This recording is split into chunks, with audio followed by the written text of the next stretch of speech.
तो चलिएगा दोस्तों, स्वागत है आपका आपके अपने यूट्यूब चैनल सीजीपीएससी अड्डा में। मेरा नाम अजीत कुमार दास है। दोस्तों, आज की जो पर्टिकुलर वीडियो है ना, ये अब सभी साथियों के लिए बहुत ज़्यादा खास, बहुत ज़्यादा इंपॉर्टेंट और आप लोग के डिमांड पर आधारित इसलिए भी होने वाला है क्योंकि कल जब से हॉस्टल वार्डन का एग्जाम वगैरह पूर्ण हुआ है ना, उसके पश्चात लगातार आप लोग की तरफ से जो 100% या फिर कह लीजिए 200% ऑथेंटिक जो एक्सपेक्टेड कट ऑफ वगैरह है ना, उस पर आधारित वीडियो वगैरह डिमांड की जा रही थी। आज का वीडियो मुख्यतः उस पर ही आधारित है। उस पर मैं काफ़ी डिटेल में आप लोग को जानकारी वगैरह देने वाला हूँ और एक दो कारण भी गिनाऊंगा जिस वजह से जो एक्सपेक्टेड कट ऑफ वगैरह जो हमारा बन रहा है ना, तो वहां तक आए, इस पर बात करेंगे। इसके अलावा देखिए दोस्तों, एट प्रेजेंट यह सिचुएशन क्रिएट हो गया है कि देखिए जो छत्तीसगढ़ शासन है ना कहीं हम मजबूर होगी कि जो 33,000 शिक्षक भर्ती कह लीजिए या फिर एडीओ भर्ती कह लीजिए या फिर जो आरआई एवं अन्य भर्तियां आगे चलकर संभावित है ना, इनको जारी करना पड़ जाए। क्या है पूरा माजरा, काफी डिटेल में इस वीडियो के माध्यम से हम लोग देखने वाले हैं। तो आपको इस वीडियो के लास्ट तक जरूर बने रहना है, तभी आप चीजों को समझ पाएंगे। तो चलेगा, इन समस्त बहुत इंपॉर्टेंट मुद्दों पर डिस्कशन वगैरह स्टार्ट करेंगे। बाकी स्टार्टिंग में एक छोटी सी रिक्वेस्ट है आप लोग से कि वीडियो को भर भर कर लाइक करते हुए चलेंगे, चैनल को सब्सक्राइब करते हुए चलेंगे और अधिक से साथी लोग शेयर भी करते हुए चलेंगे, ताकि आप लोग से जुड़े मुद्दे, आप लोग से जुड़े बातें देखिए अपने उचित स्थान तक भी पहुंच सके और उससे आप लोग को भी एक्चुअल लाभ वगैरह हो सके। तो चलिएगा, डिस्कशन वगैरह मैं स्टार्ट करता हूँ। बाकी चलिए, सबसे जो पहला मोस्ट इंपॉर्टेंट मुद्दा है, ये देखिए कल का जो हॉस्टल वार्डन का एग्जाम हुआ था ना, उस पर आधारित देखिए जो एक्सपेक्टेड कट ऑफ है ना, उस पर बेस्ड होने वाला है। दरअसल सबसे पहला चीज मैं आपको बता देता हूँ, कल जो हॉस्टल वार्डन का आपने एग्जाम दिया ना, जो मैं आगे आपको कट ऑफ वगैरह बताऊंगा, वह कट ऑफ क्यों बन रहा है उस पर मैं आता हूँ। सबसे पहले पहला मोस्ट इंपॉर्टेंट फैक्टर यहाँ पे हो जाता है, देखिए ये जो एक डेटा वगैरह निकल कर आया था न्यूज़पेपर में, हम देखते थे कि लगभग 6 लाख, 6.5 लाख, 7 लाख के आसपास फॉर्म वगैरह गए हैं। अब देखिए कहीं ना कहीं वो एक बहुत इंपॉर्टेंट रोल या फिर कारण बनता है कि कल के डेट में आप जो पेपर देखे थे ना, देखिए वो जो पोस्ट का ग्रेड है ना, उसके बनिस्बत पेपर का लेवल थोड़ा हाई ही था। यही कारण था कि देखिए 6.5 लाख लोग के आसपास देखिए फॉर्म वगैरह भरे थे, आवेदन वगैरह किए गए थे। तो उसको बेस बनाकर जो एग्जाम कंडक्टिंग बॉडी होती है या फिर जो लोग एग्जाम वगैरह पेपर वगैरह सेट करते हैं ना, उन्होंने उसको बेस बनाकर ही पेपर का लेवल डिसाइड किया, ताकि देखिए आगे चलकर जो भी कंपटीशन वगैरह होगा उसमें जो छात्र सेलेक्ट होंगे ना, उनको इजीली से निकाला जा सके। इस वजह से पेपर का लेवल यहाँ पे टफ किया गया था। जबकि देखिए इसके बिल्कुल विपरीत ही चीजें हो गई। भले यहाँ पे आवेदन वगैरह लगभग 6.5 लाख लोगों ने किए हैं, 7 लाख लोगों ने किया है, लेकिन आए कितने थे, लगभग 50% लोग। ये चीज मैं कल देखिए जब पेपर देके निकला था और मैं दीपांशु भाई के साथ लाइव था, तभी मैं आप सभी को कह रहा था कि जैसा मैं सुन रहा हूँ, देख रहा हूँ, उस बेस मुझे लगता है कि लगभग 50% के आसपास ही लोग यहाँ पे पेपर वगैरह दिए हैं। तो देखिए कहीं ना कहीं ये एक बहुत बड़ा रोल प्ले करता है कि पेपर का लेवल बढ़ा है। और इस वजह से देखिए जो एब्सेंटीज वगैरह लगातार बढ़ रहे हैं ना, वो बहुत बड़ा कारण भी है कि बहुत से लोगों को तकलीफें भी हुई है। आप लोग एब्सेंट तो हो जाते हैं, लेकिन आप उन सीरियस छात्रों को परेशानी देते हैं जो देखिए गरीब तबके से भी होते हैं, मजबूर तबके से भी होते हैं, मेहनत भी किए रहते हैं, लेकिन चाहते हैं कि देखिए जो भी सेंटर वगैरह है उनको उनके घर के आसपास मिले, जहां भी रहते हैं उसके आसपास मिले, लेकिन नहीं मिल पाता क्योंकि इतनी भीड़ रहती है, तो सेंटर दूर दूर अलॉट कर दिया जाता है। जबकि देखिए क्लासरूम में 50% का भी अटेंडेंस नहीं था। तो यदि आप लोग ये चीज को पहले ही स्पष्ट रखते, तो जो आयोग वगैरह है इन छात्रों को, जो मजबूर छात्र हैं, जो मेहनती छात्र हैं, उनको आसपास ही सेंटर देता।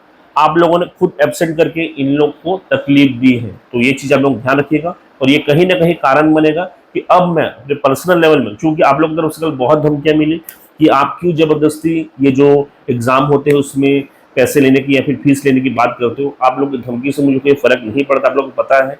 देखिए इन धमकियों से और मेरा जो भी दृढ़ निश्चय वगैरह रहता है ना, वो मजबूत होता है और मैं उस काम को और जूझ के करता हूँ।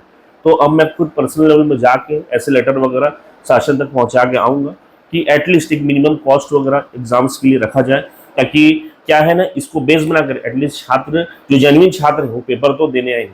चाहे यहाँ पे रेलवे वाला जो फॉर्मूला है उसको यूज कर लीजिए, यानी कि जब आप पेपर देंगे उसके पश्चात ही आपको पैसे वगैरह रिफंड होंगे। चलिएगा, ये सबसे पहला और मोस्ट इंपॉर्टेंट फैक्टर है जिसकी वजह से पेपर का लेवल थोड़ा हाई हुआ है।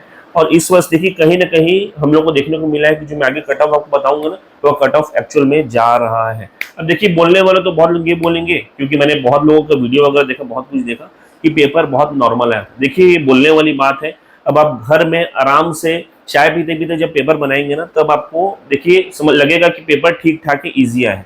लेकिन वो जो 2 घंटे आपको मिले थे, उस दौरान उस समय के लिए वो पेपर टफ ही था, क्योंकि इसमें चाहे कंप्यूटर वाला पोर्शन कह लीजिए, कूट वाले प्रश्न आए थे, इस वजह से छात्रों का टाइम वहाँ पे इन्वेस्ट हुआ है। इसके अलावा मैथ्स वाला भी जो पोर्शन था ना, जिसका वेटेज बहुत अच्छा खासा था, वहाँ पे भी छात्रों का बहुत समय इन्वेस्ट हुआ है।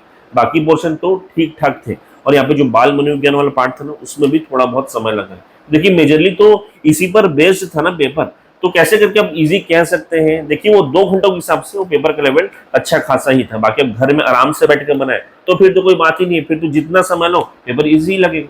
तो इसके लिए देखिए ओवरऑल यदि कहेंगे ना, तो पेपर का लेवल अच्छा खासा ही था, और इस वजह से आगे का जो कट ऑफ मैं बताऊंगा कहीं ना कहीं उस स्तर तक गया है। जबकि दूसरा जो मेजर रीजन है ना, इसकी वजह से जो मैं आगे कट ऑफ आपको बताऊंगा वो वहां तक गया है, उसका मेजर रीजन बनता है देखिए कंप्यूटर वाला पार्ट।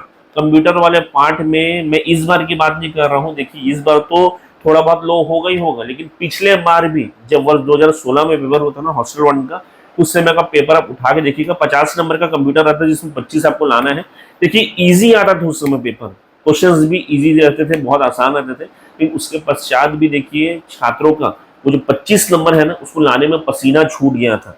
शुरू शुरू में हम सब कहते हैं कि 100 में मेरा 80 बना है, 90 बना है, 100 बना है, कुछ लोग तो आपको 110 भी बोल देंगे, लेकिन जब रिजल्ट आता है ना, तब आपको रियलिटी पता चलती है कि कौन कितने पानी में। तो ये चीज मैं कह रहा हूँ, देखिए कंप्यूटर वाला पोर्शन भी एक बहुत डिसाइडिंग फैक्टर होगा, इसमें देखिए बहुत से लोग कहीं ना कहीं चूकेंगे, इवन क्वालिफाई भी नहीं कर पाएंगे, और उसके वजह से आगे जो मैं आपको कट ऑफ बताऊंगा ना, वो उस स्तर का गया है। अब चलिए मेजर मुद्दे में आते हैं, क्योंकि आप लोग उसी के लिए आए हैं यहाँ पे, यानी कि एक्सपेक्टेड कट ऑफ, जो कि मेरे अनुसार देखिए मैंने जो बनाया है वो मैं आपको बता देता हूँ। दरअसल मेरे अनुसार देखेंगे, यदि मैं जनरल कैटेगरी की बात करूँ ना, तो मुझे ऐसा लगता है कि लगभग 67 टू 72 मार्क्स यदि आप जनरल कैटेगरी के हैं और इतने नंबर लाते हैं ना, तो आप मान के चलिए आपका सिलेक्शन वगैरह हो जाएगा। ओबीसी वर्ग की अगर मैं बात करूं, तो उनके लिए यदि 65 से 70 नंबर के बीच में यदि आपका आ रहा है ना, तो मान सकते हैं आपका सिलेक्शन वगैरह हो सकता है।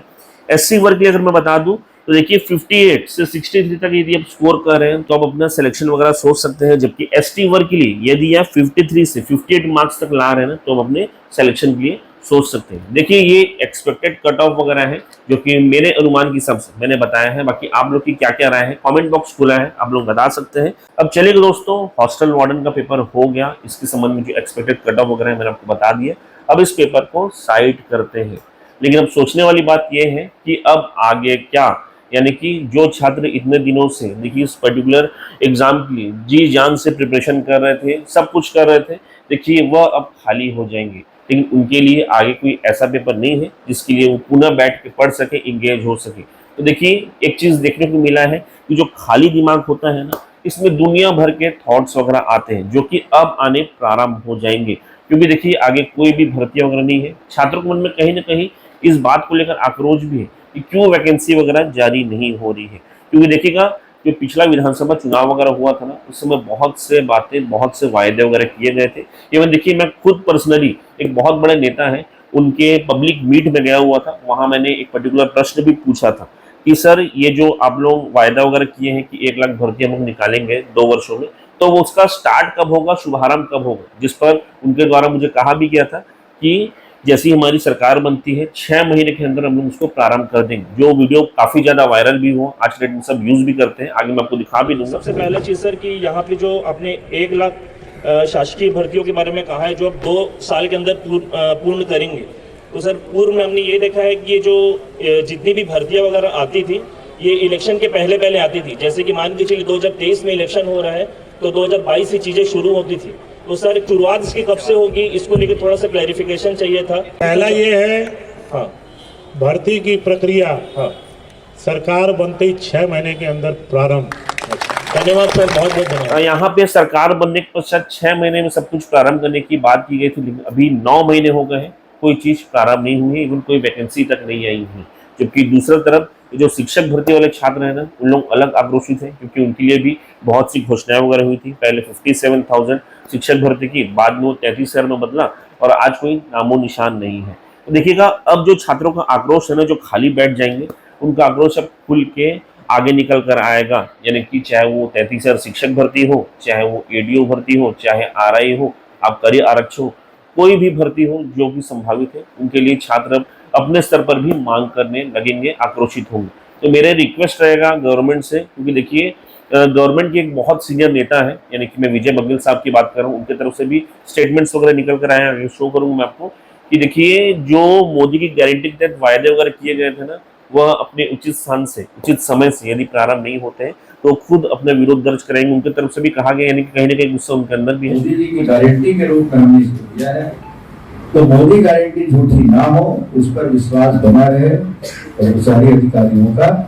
इसलिए इसको तत्काल आप निर्णय लीजिए, नहीं तो अब धीरे धीरे आग सुलग रही है, कब विस्फोट स्थिति आ जाएगी मैं नहीं जानता, और उसमें मैं भी शामिल होऊंगा। ये मैं मैं शासन से निवेदन करूंगा, मैं हाथ जोड़कर रिक्वेस्ट करूंगा, क्योंकि देखिए ये आपका फर्ज है। और वैसे भी देखिए कहा जाता है ना कि एक राज्य जो है ना खुशहाल तभी रहता है जब उस राज्य के अंतर्गत जितने भी वर्ग के लोग रहते हैं खुश रहते हैं। और उनमें तो देखिएगा बाकी वर्गों का मैं नहीं जानता, लेकिन युवा वर्ग सबसे इंपॉर्टेंट होता है। तो उनको खुश रखने के लिए मैं रिक्वेस्ट करूंगा कि समस्त भर्तियों को जारी कर दिया जाए और इन युवाओं के मन में जो आक्रोश वगैरह पनप रहा है ना उसको भी ठंडा कर दिया जाए और सब कुछ शांतिपूर्ण तरीके से आगे बढ़े। हम लोग भी यही चाहते हैं। तो चलिएगा, इसी आशाओं के साथ, इन उम्मीदों के साथ हम लोग इस वीडियो को यहीं खत्म करते हैं। बहुत बहुत धन्यवाद। वीडियो को लाइक, शेयर और सब्सक्राइब करते हुए जाइएगा।